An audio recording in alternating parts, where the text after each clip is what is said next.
सम्माननीय सभामुख महोदय, मुलुकको समष्टिगत आर्थिक सामाजिक पूर्वाधार एवं सुशासनको स्थितिलाई समेट्ने वास्तविक सार्वजनिक वित्त, मौद्रिक र बाह्य क्षेत्रको समग्र चित्र प्रस्तुत गर्ने आर्थिक सर्वेक्षण 2082-83 आर्थिक कार्यविधि तथा वित्तीय उत्तरदायित्व ऐन 2076 बमोजिम यस गरिमामय सदन समक्ष प्रस्तुत गर्न पाउँदा गौरवान्वित छु।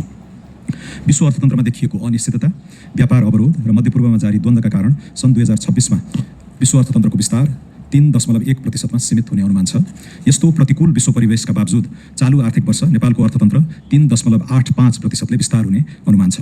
प्रदेशगत रूपमा बागमती र गण्डकी प्रदेश बाहेक अन्य प्रदेशको आर्थिक वृद्धि दर राष्ट्रिय औसतभन्दा न्यून रहने अनुमान छ। चालू आर्थिक वर्ष मुलुकको अर्थतन्त्रको आकार रु 66 खर्ब र प्रतिव्यक्ति कुल राष्ट्रिय आय $1535 अमेरिकी पुग्ने अनुमान छ। कुल गार्हस्थ उत्पादनमा कृषि क्षेत्र र गैर कृषि क्षेत्रको योगदान क्रमशः 24% र 76% रहने अनुमान छ।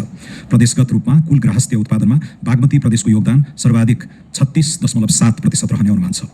चालू आर्थिक वर्षको फागुनसम्म औसत उपभोक्ता मुद्रास्फीति 2.13% रहेको छ। सम्माननीय सभामुख महोदय, चालू आर्थिक वर्षको फागुनसम्म सङ्घीय राजस्व 3.2%ले बढेको छ। यस अवधिमा सङ्घीय खर्च 10.4%ले बढे पनि पुँजीगत खर्चमा उल्लेख्य सुधार हुन सकेन। यस अवधिमा सरकारले आन्तरिक र बाह्य ऋण गरी जम्मा रु 3 खर्ब सार्वजनिक ऋण परिचालन गरेको छ।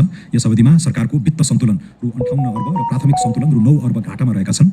2082 फागुनसम्म सरकारको तिर्न बाँकी कुल सार्वजनिक ऋण रु 28 खर्ब 78 अर्ब अर्थात् कुल गार्हस्थ उत्पादनको 43.6% पुगेको छ।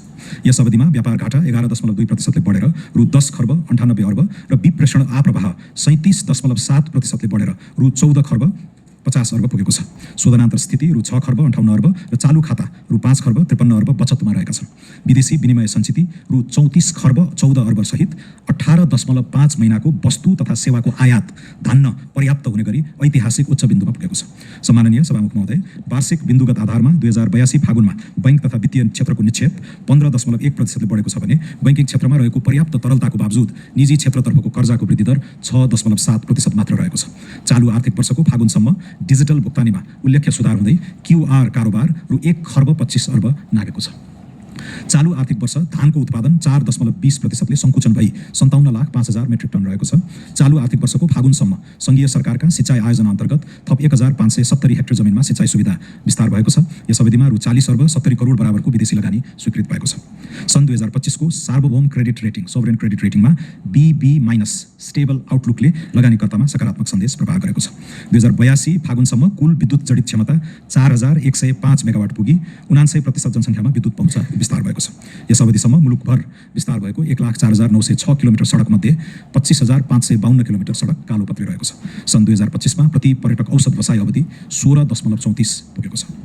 सम्माननीय सभामुख महोदय, मानव विकास सूचकाङ्क 0.622 र औसत आयु 71.3 वर्ष पुगेको छ। प्रति लाख जीवित जन्ममा मातृ मृत्युदर 151 र प्रति हजार जीवित जन्ममा 5 वर्ष मुनिको बाल मृत्युदर 33 मा झरेको छ।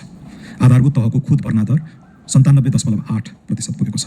स्वास्थ्य बिमामा 21,49,000, सामाजिक सुरक्षा भत्तामा 36,42,000 र योगदानमा आधारित सामाजिक सुरक्षा कोषमा 28,51,000 नागरिक आबद्ध रहेका छन्।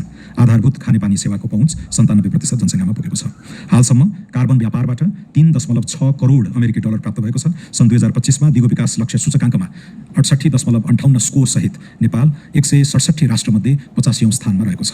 सम्माननीय सभामुख महोदय, समष्टिगत आर्थिक स्थायित्व, बाह्य क्षेत्रको सबलता र सामाजिक सूचकमा भएको सुधार सन्तोषजनक छ। तथापि न्यून आर्थिक वृद्धि दर, सुस्त कर्जा प्रवाह, बढ्दो व्यापार घाटा, कमजोर पुँजीगत खर्च र जलवायु जोखिम जस्ता चुनौती विद्यमान नै छन्। आर्थिक सामाजिक क्षेत्रमा प्राप्त उपलब्धिलाई संस्थागत एवं सुदृढ बनाउँदै लैजान सरकार अग्रसर रहेको छ। यस सर्वेक्षणले औल्याएका विषयलाई सरकारले बजेट तथा कार्यक्रम र क्षेत्रगत नीति मार्फत सम्बोधन गर्दै लैजाने प्रतिबद्धता व्यक्त गर्दछु।